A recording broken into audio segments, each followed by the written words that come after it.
G'day prospectors, Tony from Gold Talk Leonora on a rather hot and crispy Sunday afternoon.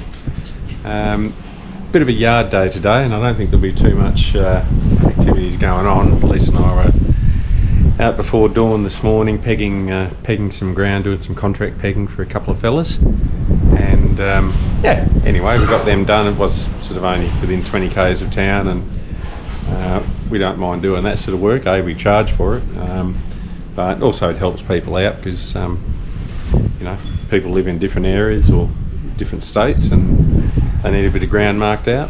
We're happy to charge accordingly and do a good job.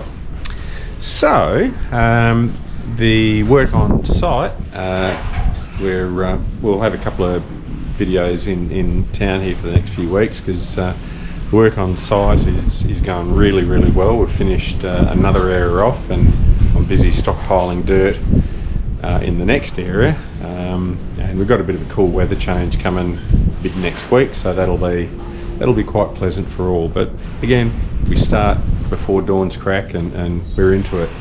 The new Dryblower project, which is what we're talking about today, is sort of been just dribbling along. There hasn't, to be honest, there hasn't been a lot happening to it, mainly because when the weather's right, we run dirt.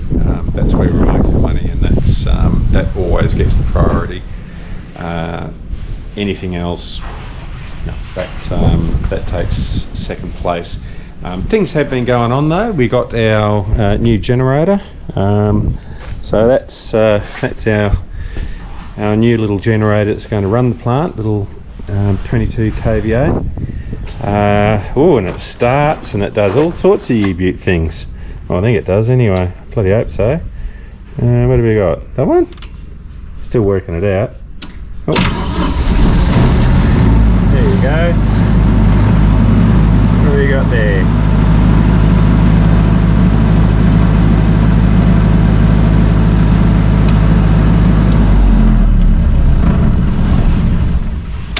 Who knows? But anyway, second hand with 7 hours on it, so pretty much brand new. So I'm very happy with that, and that'll do everything we need to do out bush. A little bit flash for us. Like I said, she's had no use. Anyway, if anyone's got one of these, do you know what the fuel filter and the oil filter numbers are on this one? So if you know what they are, just so I can get some service kits in, just through my normal supplies, that would be handy. Just if you know the numbers. So we've got plenty of other bits going on. The dipper arm for teaspoons is now back, and the ram's ready for collection from Kalgoorlie, and we've got some lots of goodness there that'll go back on him. And so we just need to pick a day when it's a bit cooler, and should only take a few hours to have him up and running again if all goes according to plan. I will show you this, but I'm going to do some videos on it. I've made a sort of decision with the trailer to stretch it, and whilst it's not, that's all tacked in place at this end and it's not 100% correct at that end. But that's basically where it's going to be, and it sort of looks a bit odd putting that extra 3.6 metres in it, but it will look good when it's all done correctly, and the hopper will be up there, trommel sitting back where she belongs up there, and there'll be just a short sharp conveyor which will put the feed into the trommel and then away. So, you know, it's an extra few metres on the trailer, but I really don't think it's going to make much of a difference to you know, to the functionality of the machine, and when I say functionality, I mean sort of just driving it around in general. Everything up here is oversized, so the fact is that the hopper will be nice and low. I won't have to build pads. I can just feed straight into it probably, and the only extra complication is just a short conveyor belt, which is nothing. You know, it's more things to go wrong, but you know, that's just life, because it was just way too bloody high. So anyway, today's little project is over here with the new boxes. And this is the Prutu type that's been done up for us. My design and Fab Shop down in Kalgoorlie has done all the work, and there'll be more on them later. So we've sort of got a few things in the pipeline with these boxes, but that's not for today. That's at a little bit down the track there. What I've done is, and this is the main thing, is that, and I showed you last time, what I'm doing is bringing the air in from the back end.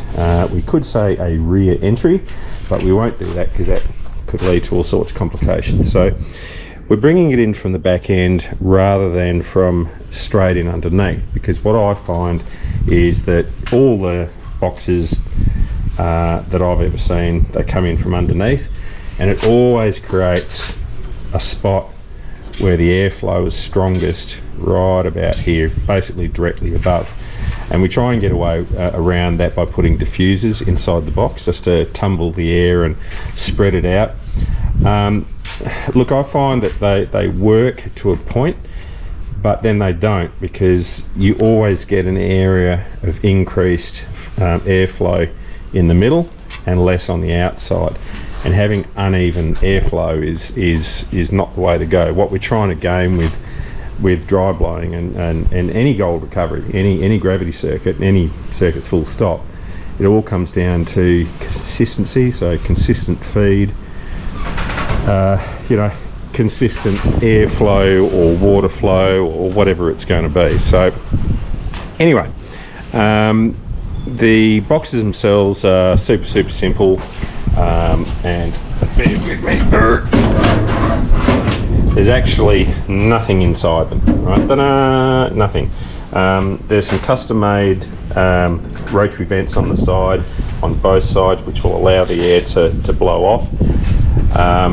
And there is a possibility that if I'm not finding even airflow, and I really won't know till I'm running dirt, is I can sort of put a bit of a diffuser plate here to run through, but I think it's okay. The idea of having the boxes in a wedge shape, that idea is basically from the sort of farming industry. And if you look at the recovery system on a harvester, they run them through to a wedge, and I'm sure someone really smart could work out the exact angle, and this is probably not it, but in my little baby brain that's going to do something. So that's just sort of what we've done there. The other thing is, what I've seen in some boxes is where they're blowing air from underneath, we'll put a diffuser plate throughout the whole box, and I know why they've done it, but it makes them totally unworkable, because what you're always going to find is there will be times when you get rain and the rains come in and there's a big puddle of water in the bottom of the box, which you have to clean out. The bigger problem is that there is always dust that gets into the bottom of the box. Doesn't matter what system you're using or think you're using, there's going to be dust there, and you need to be able to clean that out. If you've got a plate that goes in the middle there trying to diffuse the air, it means you don't have accessibility to the bottom of the box. You could possibly get away with it with an opening on the side or underneath, but it just gets complicated. The fact of the matter is, we don't really need this. The box ultimately is to contain the air and direct it elsewhere, but it's really providing support for the top. So anyway, oopsies, I'll use my little hands. Here we go.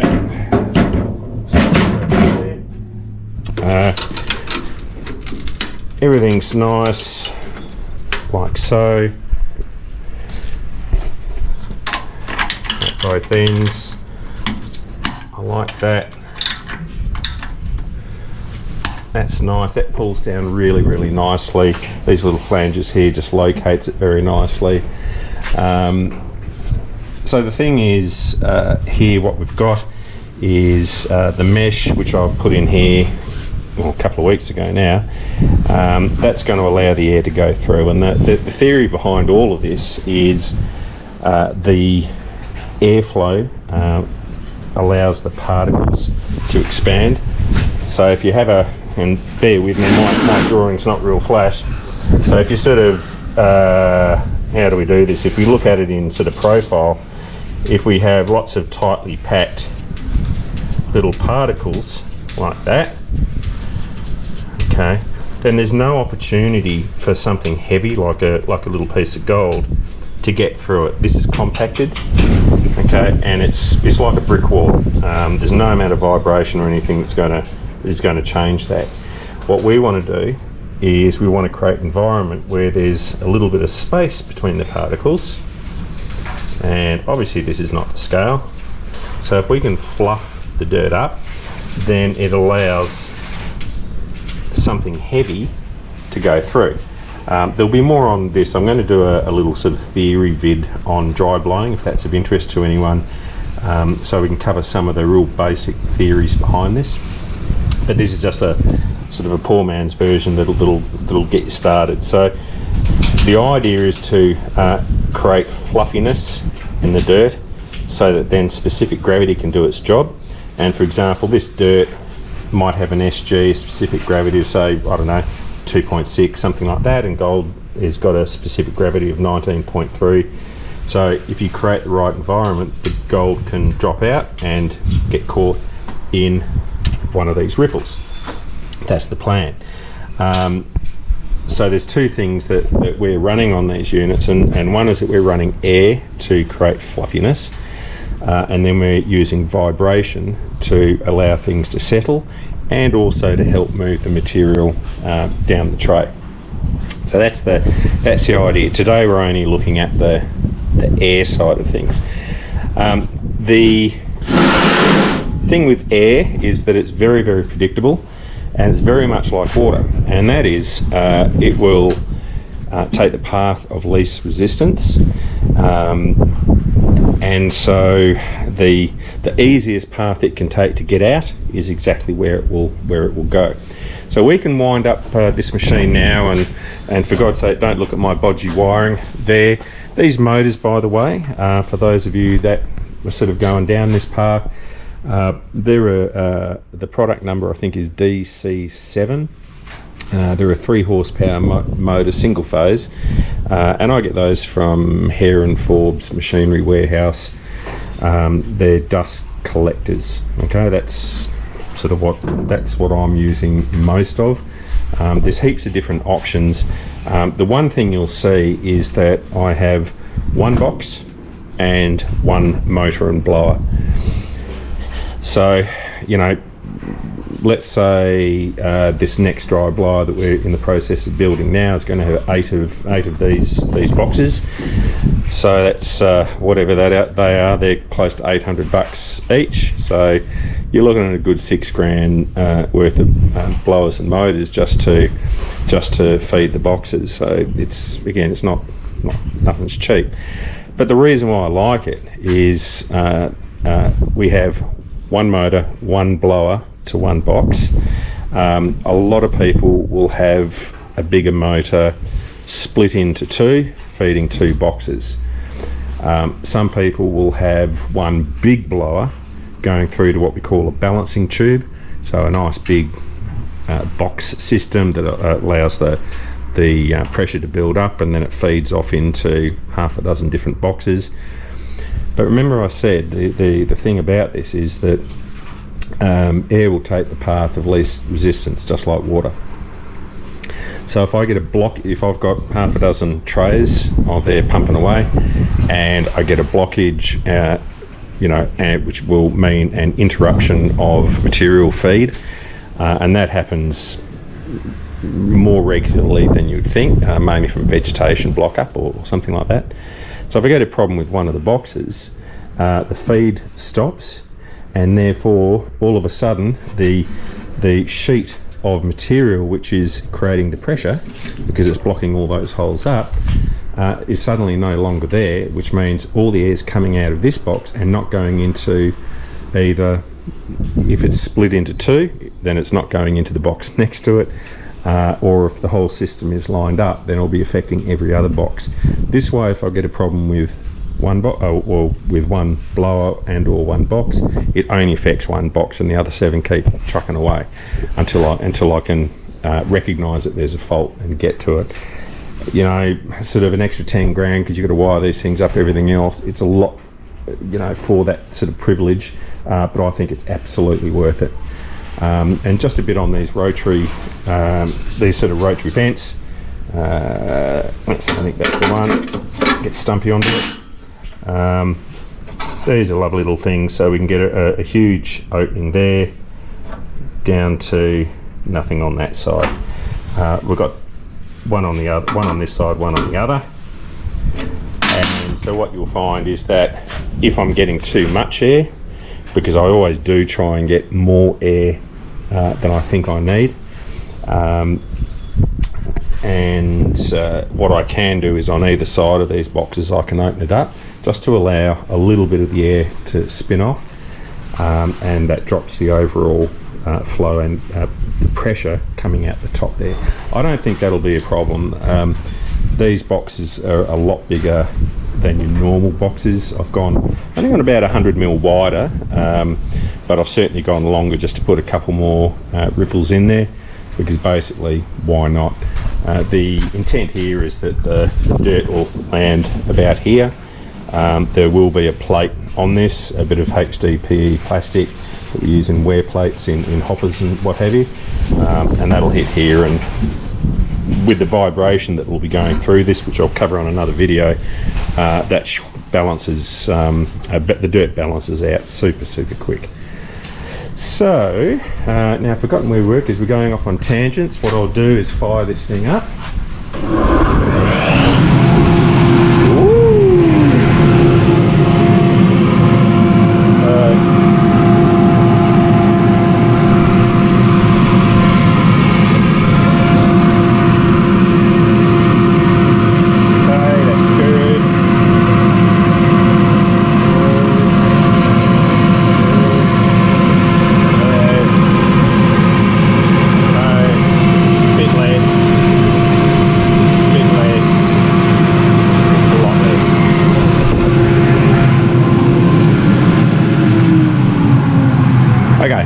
So that's exactly what I would have expected. That's actually a really good thing, because remember, the air's coming in here and going in this direction. The easiest place for it to come out is down here at the bottom, because all of this area, even though it's very fine stainless steel mesh, it's all open, so the air, there's nothing stopping the air going through. It was actually a fairly even spread down here, right, but not so up the top. What you've got to remember is when this whole thing is covered in dirt, and let's say it's, I don't know, 5mm or so above that the top riffle there, then that's creating the back pressure, which will even out that air in principle. And we can prove that a little bit. We can get some old dodgy rags and bung them in there. Now whether this will work or not, or just backfire on us, who knows, but we'll just chuck them in there, chuck them in there. Okay, so we sort of retard the flow of air down here, and we'll fire it back up again. We'll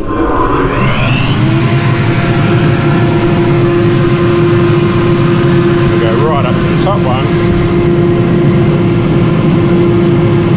Okay. So let's move the air up to the top.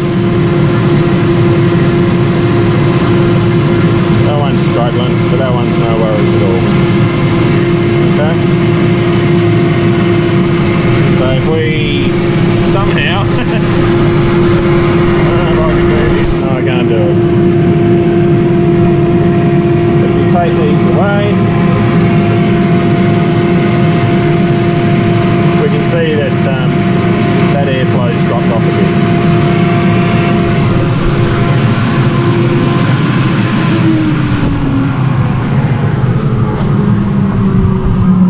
So for the first little test, that is really promising. Now using a little bit of flagging tape, it's only just, you know, just to try and get a bit of an indication of what's going on, but it's actually behaving exactly as I thought it would. So the next stage now is I'll get some dirt that's already come off the smaller dry blower, and we'll get stuff that's so that'll be sort of minus 12 mil, minus ½ inch. And what I'll do is I shall bury the riffles down and just a little bit above it, maybe 5 mil, down through to here, and up here a little bit.